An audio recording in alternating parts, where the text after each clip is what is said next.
Presented by LK Entertainment. Sachin Recording Studio, Saharsa.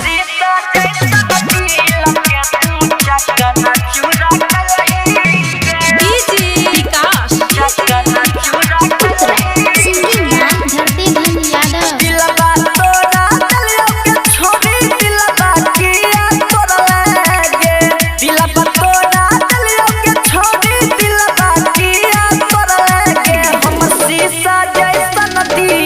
चकना चूरा कलही गे हमर शीशा जैसन दिल के तू चकना चूरा कलही गे दिलबा तोरा दिलियो के छोड़ी दिलबा किया तोरा गे दिलबा तोरा दिलियो के छोड़ी दिलबा किया तोरा गे हमर शीशा जैसन दिल के तू चकना चूरा कलही गे हमर शीशा जैसन दिल के तू चकना चूरा कलही गे Sachin Recording Studio, Saharsa.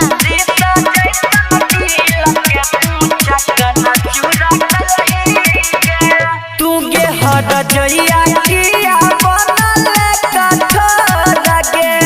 बिरह के आग में जरई गलही हमरा छोड़ गे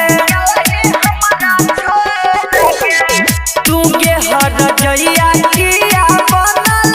कठोर गे बिरह के आग में जरई गलही हमरा छोड़ गे गिरिया कसम करके वादा कुछो नहीं भइले गे गिरिया कसम करके वादा कुछो नहीं भइले गे हमर शीशा जैसन दिल के तू चकना चूरा कलही गे हमर शीशा जैसन दिल के तू चकना चूरा कलही गे Sachin Recording Studio, Saharsa.